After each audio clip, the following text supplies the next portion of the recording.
What's happening, folks? At the end of last year, I posted a video that chronicled all the games I played in 2019. I was quite pleased with how it turned out, and I plan to do something similar this year. The difference being that last year I just kind of wrote what I remembered about the games I played in that kind of hazy couple of days between Christmas and New Year. This year I decided to write about each game once I'd beaten it, so it was a bit more fresh in my memory. What happened with this is that I was tending to write a bit more because I remembered the games a bit better. This made each review and therefore the full video potentially quite a bit longer. So I thought, with the runaway success of that 2019 video and my channel's popularity just going up and up, instead of just having one big hour-long plus video at the end of the year, why not release, like 2 or 3 over the course of the year that are maybe 20-30 minutes long, and maybe even stitch them all together at the end too. And not to date this video too much, but in the current climate, I'm working from home, and I've got no commute, and then that means I've got an extra couple hours each day, so I thought I'd try and put them to good use. With that in mind, here's the games that I've played from January to about the beginning of April 2020. Star Wars Jedi Fallen Order. 2020 began with one of 2019's big hitters. I'm by no means a big Star Wars fan. I think the films range from good to bland to terrible. The fact that this was a Star Wars game is actually maybe even a detractor for me, but when footage of this game first emerged, there was no denying this was my kind of game. Then when reviews and previews started coming out, I had a good idea what this game was about. A mix of the Dark Souls and Bloodborne structure, borrowing some elements from Uncharted, the Tomb Raider reboot, Prince of Persia, the Arkham games. These are all games that I like, and I like Jedi Fallen Order. The most common comparisons here are with Dark Souls, but don't worry, it's nowhere near as difficult as that. It does imitate that addictive feeling though I had to play in Bloodborne, where I'd be really determined to avenge my death from my killer, not just because they had my XP, but I'd built up this vendetta against them in my head. It was a matter of pride. The combat, traversal, mild puzzle elements, they're fun too. Like saber duels, they look flashy, but there's a decent degree of skill put into it as well.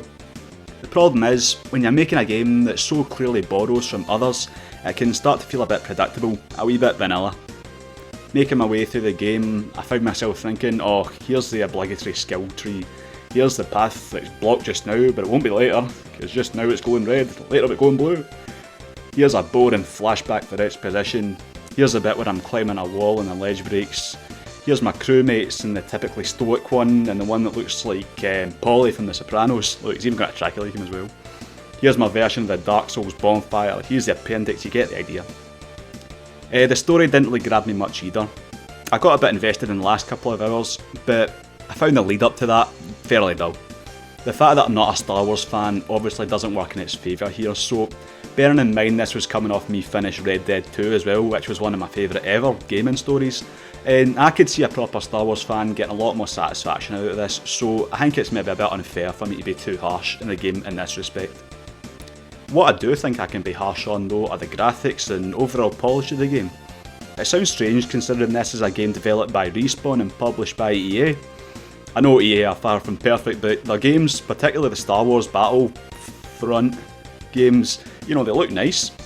But by 2019 standards, Jedi Fallen Order is ugly. Good old JR might call it bowling shoe ugly.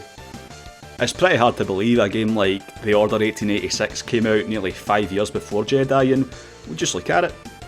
You might say that Jedi is less linear than The Order, and that's true, but look at a fully open world game from that time like Infamous Second Son. Never mind what had come later with games like Horizon and Red Dead 2. The game has some nice scenery, some of the facial capture's alright, but aside from that, I think you could put Jedi on a par with like an early PS3 game, honestly.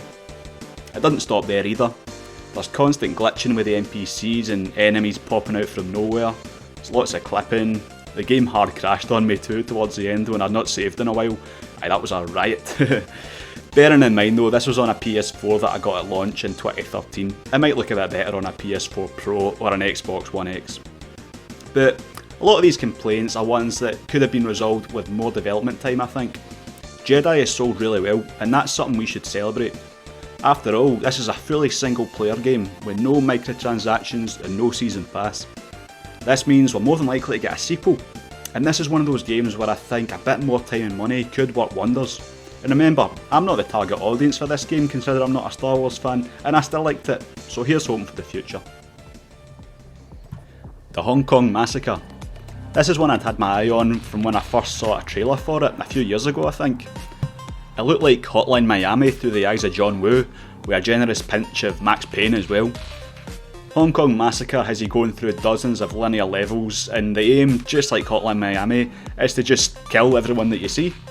But a bit about my fondness for Hotline Miami first, as it's probably not the last time this will come up.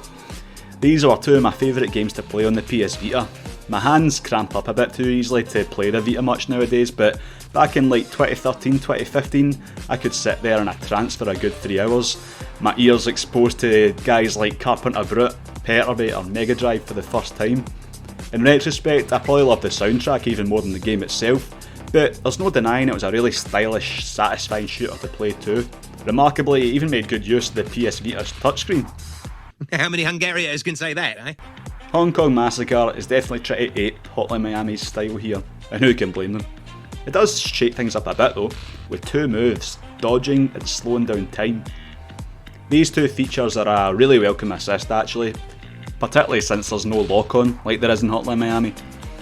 When you dodge, you can't get shot, and the slow-mo makes it much easier to aim and hit your targets too. The meter refills itself really quickly, so you'll be relying on these two a lot. That's all there really is to Hong Kong Massacre, but you know, it's a pretty stylish affair.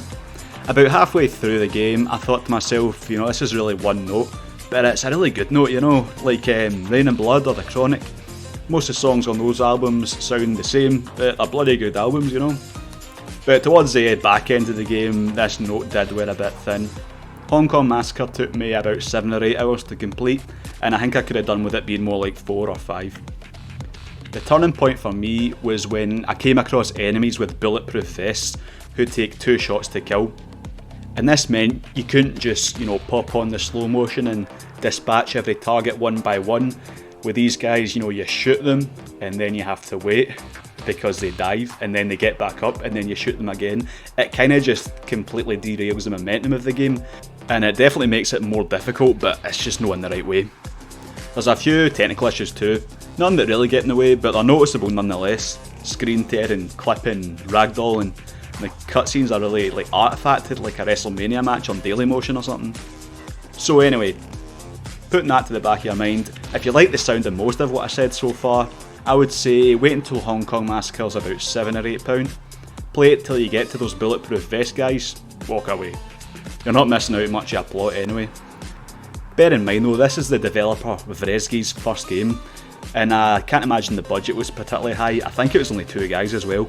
So let's cut them a bit of slack and see where they go next. Bloodstained, Ritual of the Night. Now this is more like it. About 5 minutes into playing Bloodstained, I could tell we were on a completely different level to those first 2 games I just talked about. I'll give you a wee refresher on Bloodstained if you're unfamiliar with its story. Bloodstained had a Kickstarter launch for it back in 2015. This meant fans had to show their support and back the game before it was even given the green light. Now, why did they have to resort to this? Well, the man behind Bloodstained is Koji Igarashi, or Iga as he likes to be called. Iga is the man behind most people's favourite Castlevania games.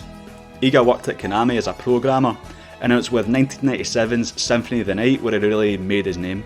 It's a game considered by many as the greatest PS1 game of all time. It's probably my second favourite after Metal Gear Solid 1, or you know, the Pro Ev games as well. But anyway, after Symphony of the Night, Iga produced 10 more Castlevania games. 6 of these were what we call Metroidvanias, and these are basically side-scrolling action platformers that involve a massive kind of open world, usually a castle, where your character will constantly level up and acquire new abilities and skills, and that lets them go back and reach areas that were previously off limits. But anyway, fast forward to 2015, and Konami weren't really interested in making these games, or any game for that matter.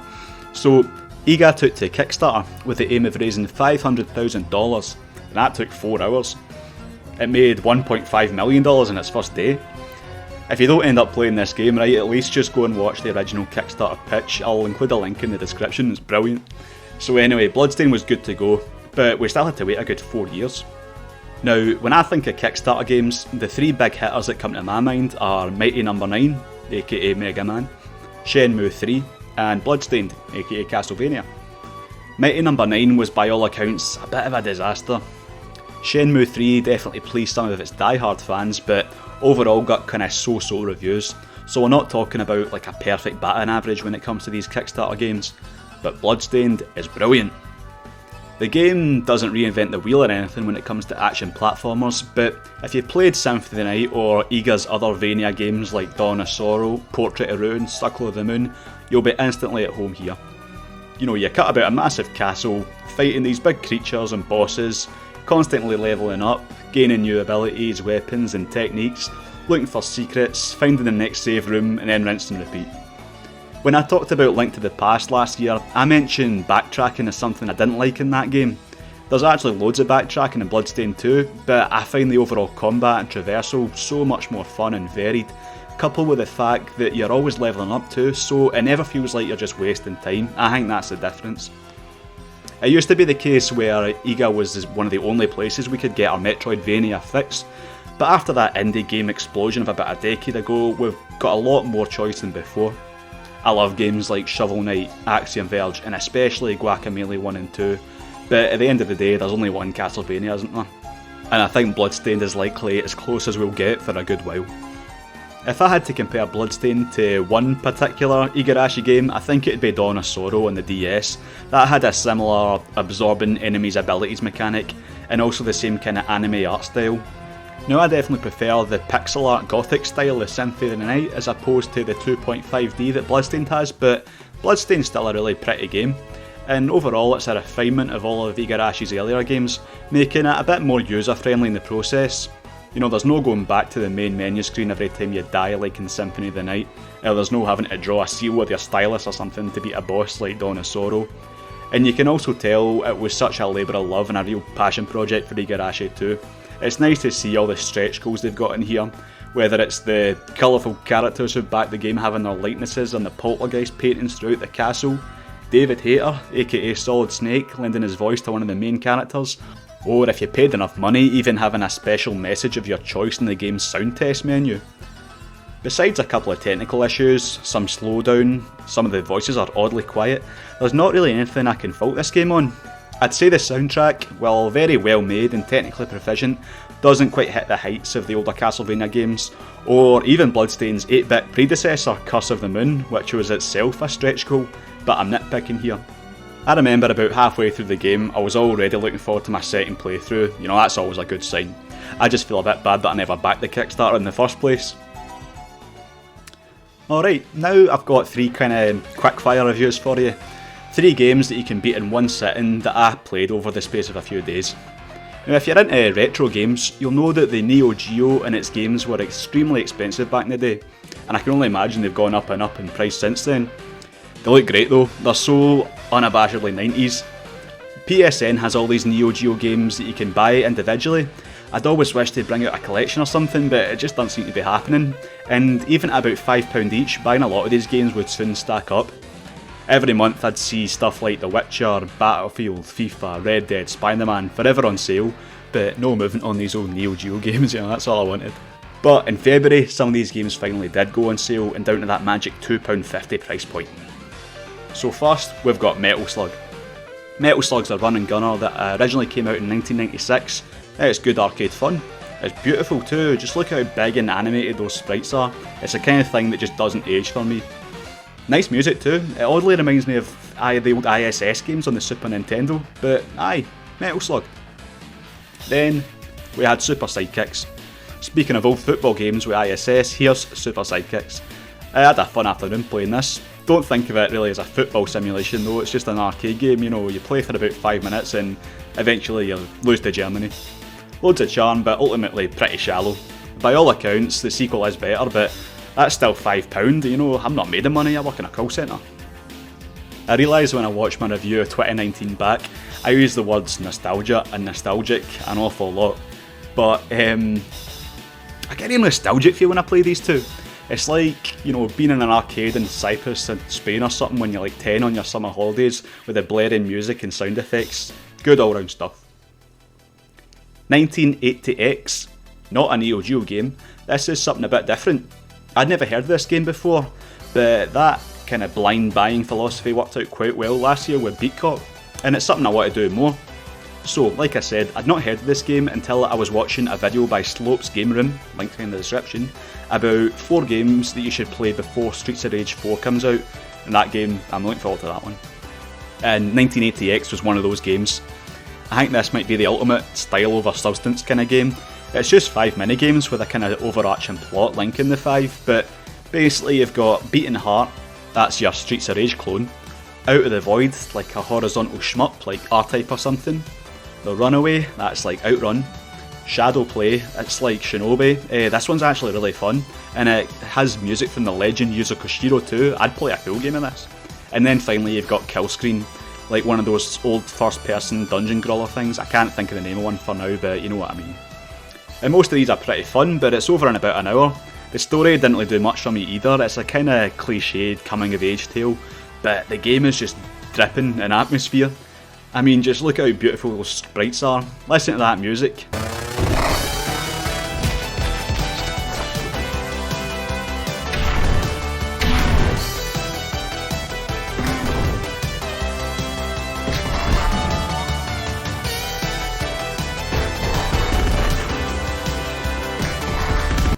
Yes, it's another synthwave soundtrack.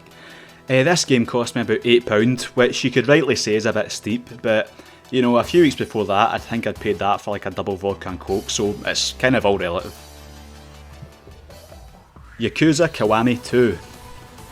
This is a remake of the original Yakuza 2 PS2 game from 2006, and the sequel to 2016's Yakuza Kiwami.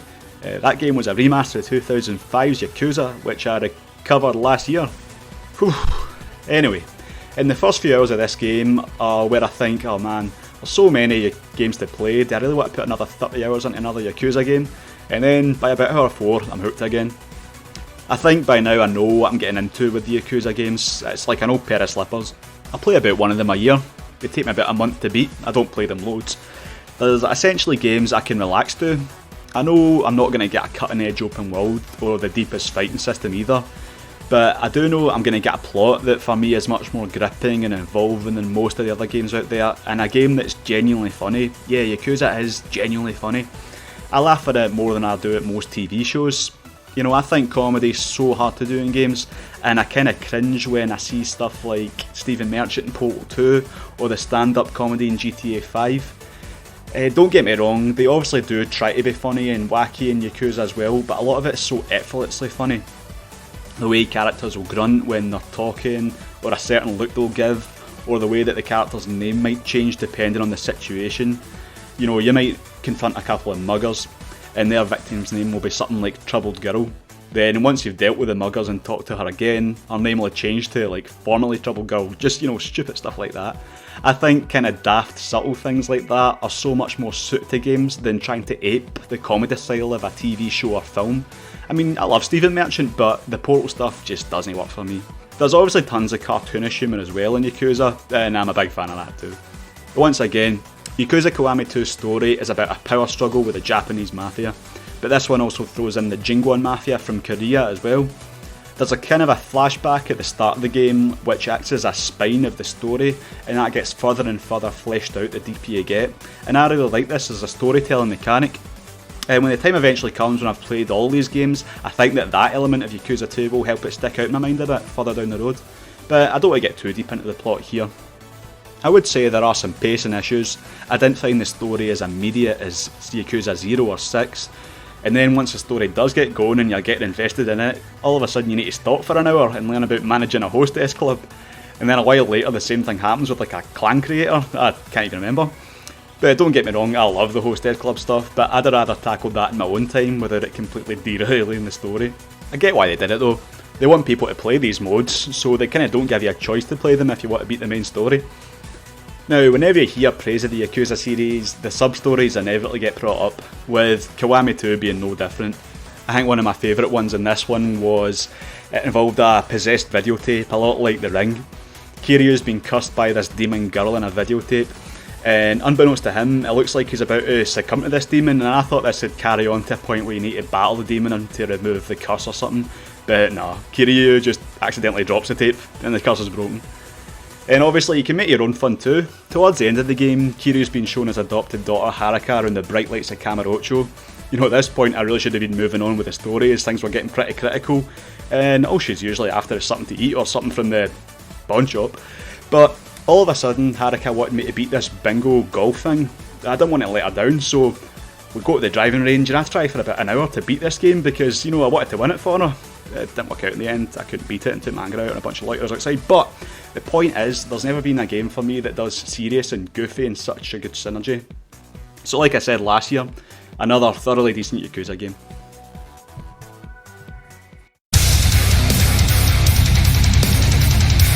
Doom Eternal. Well, what do you know, a 2020 game. One that I actually bought on its release too. So, I mentioned in my 2019 video that this game's predecessor, Doom, or Doom 2016, was my favourite ever first person shooter. So I was looking forward to Doom Eternal a lot, and I wasn't let down. This game, man. You know that Simpsons when Milhouse gets bone storm and you can see his curtains billowing and his hair blowing back? That's basically Doom Eternal for like 15 hours.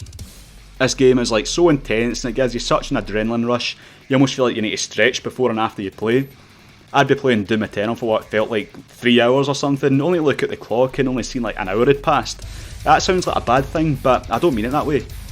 What I mean is Doom Eternal crams in more gameplay and intensity in that 1 hour than most others would in 3 hours. I recorded a few gameplay clips, which is what you're watching now. In these moments, these firefights feel like 10-15 minutes long, but they're actually only like 3 or 4. I love Doom's gameplay. It strikes such a good balance of making you teeter on the verge of feeling overpowered and overwhelmed at the same time. In fact, it was my favourite game of 2016, which was no mean feat considering Uncharted 4 came out that year too. Anyway, I'm not a massive FPS fan. I like them, they're not something I play all the time, but Doom isn't really like any other FPS you see on the market. I think the fact that there's not been a bunch of Doom 2016 copycats in the last 4 years is testament to how difficult these games are to make and to balance and polish to perfection. There's no reloading, no iron sights, except for the heavy cannon, no cover shooting, no regenerating health. Instead, you get more than 2 weapons for a start, double jumps, glory kills, and generally I feel a lot more freedom in movement and a much bigger variety of enemy. All this applied to Doom 2016 though, so let's look at Doom Eternal a bit closer. On my first Doom Eternal level I thought, oh, here we go, we're back. Then on the second I thought, oof, they weren't messing about with the platforming, were they? There's a lot of it. In fact, one of the first games that came to my mind when I played Doom Eternal was, you guessed it, Ratchet & Clank. Some fans didn't like this, but I did. It never gets too frustrating or too simplified, and it breaks things up quite nicely, I think. On the surface you might think not a lot else has changed in 4 years, but going deeper there's more tweaks to the gameplay. Maybe the biggest is the dash and double dash. This immediately feels like such a natural part of your arsenal. It's so fundamental to combat and platforming that it's actually hard to imagine that this wasn't in Doom 2016. And secondly, there's even more emphasis placed on that combat chess term coined in the previous game, which I won't get too deep into, but basically get ready to use your chainsaw a lot. Using your chainsaw takes an enemy out and it will give you ammo for all your weapons. You run out of ammo every 10 seconds or so. And get ready to use your flamethrower a lot. This will replenish your armour. You run out of armour every 10 seconds or so. And finally get ready to glory kill a lot. This will replenish your health. You run out of health every 9 seconds or so. I've actually seen some complaints about this too. I don't think people like how quickly you run out of ammo. You know, I think it got quite attached to their super shotgun or something, but I actually loved it. It constantly keeps you on your toes. You're always switching weapons, so that means you get a good feel for all of them. I don't know about you, but when I play through like a Call of Duty campaign, I'm using a machine gun 90% of the time, and that's absolutely not the case here. Since it had been about 4 years since I properly played Doom, the first few hours can feel pretty overwhelming, and not just in pure gameplay terms, although this one is a lot harder. There's lots of mods and skill trees to keep track of. You unlock 2 mods for most of your weapons, and they've each got their own kind of upgrades. There's Sentinel Crystals that upgrade your max armour, health and ammo. There's upgrades for your suit. There's Sentinel batteries for your man cave, which can unlock, you know, like classic skins and stuff. I've probably missed out a few here, but that's probably a good thing, you know. All this is thrown at you in the first couple of hours, and you're also dumped with quite a lot of story exposition too, and I was like, you know, just let me shoot the demons for a bit. Something the original didn't shy away from. And actually one of my few criticisms of this game is that while 2016 quite literally tosses the story to one side in its opening, it's a lot more front and centre here. There's definitely games where I'm fond of the story, but generally there's very few that I really care about. I've got the attention span of a cactus, so it's only when I genuinely like and care about the characters that I can actually bother following the plot. You know, like Snake in Metal Gear, Kiryu and Majima in Yakuza, Nate in Uncharted, all the lads in Mass Effect 2 as well. There's a few more, but I can't think of it at the moment. In general though, I could take it or leave it, as long as the gameplay is good. One thing that does my head in is when games dump a bunch of jargon and MacGuffins into the equation too. Doom's story is something about Hell Priests, UACs, Slayer. I gather that 2016 was set on Mars and Hell, and now in Eternal the demons had invaded Earth and it's down to you to stop it, but I don't know. Doom 2016 was very upfront in saying, your story here if you want it, but don't worry about it. And Eternal is unfortunately a wee bit more conventional in this sense.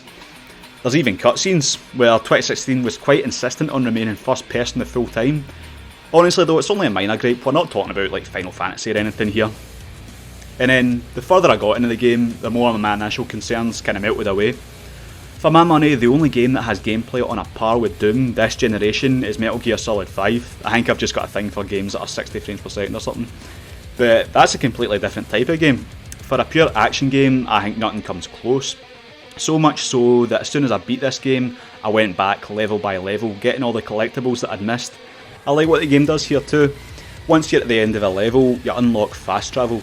So on my second go of these levels, I'd storm through them, killing everyone as quickly as I could with my, my full arsenal, and then I'd fast travel back to the points in the map and then kind of find all the secrets that I could.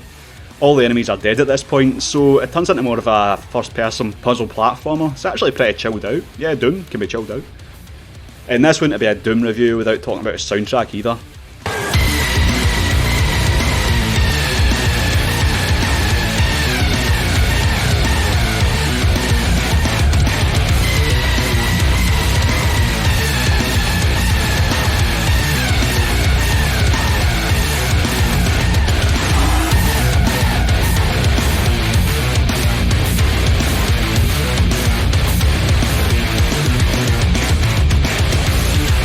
This isn't some Hans Zimmer score that you hear in every game for the last 20 years. These are actual songs. I love that Doom has kept this metal link too. It goes back to the 1993 original game's main theme being so reminiscent, shall we say, of Master of Puppets. Nowadays we've got the super talented Mick Gordon and his take on the modern games, taking inspiration from the likes of Slipknot or Meshuggah, or if you want to go a bit more modern and obscure, bands like Heart of a Coward or Orbit Culture. I've never actually heard these bands being name-checked as influences, but it's what I hear when I hear Doom's music. Like the Hotline Miami games too, it feeds into the gameplay, it propels you to keep going, and again it keeps that adrenaline sky high. Is there anything I didn't like about Doom Eternal? Well, aye, the Marauders and the boss battles. I really like the first boss battle with the Doom Hunters, but two more conventional ones near the end feel a bit more like a war of attrition than the lightning fast combat chess I'm become used to. Feel more like Destiny or something. And the Marauders, well, I like the premise behind them. They're meant to be, the Chuck Norris to your Bruce Lee. All the white belts are dead, it's time for the two black belts to go at it, that kind of thing. But in practice, they're just annoying. They grind the game to the halt and no one likes them really. In summary then, I love Doom Eternal. Do I like it more than 2016? I don't know. There's things it does better, things it does worse. Although I do imagine going back to 2016 it'd be tough not having that dash. And since we're talking about near perfection for what that set out to do, this is a really worthy sequel indeed. Well, that's the games I've played in 2020 so far. Some really good stuff in there. I'm looking forward to playing The Last of Us 2, Ghost of Tsushima, Cyberpunk, and maybe even getting a PS5 this year, but with the current climate, let's just not count our chickens yet. Regardless, I'll definitely find something to play in the coming months. And again, if you love the Star Wars films and you hate the music in Doom and completely disagree with me, well, good on you. You still watch the video and I appreciate it. Thanks for watching.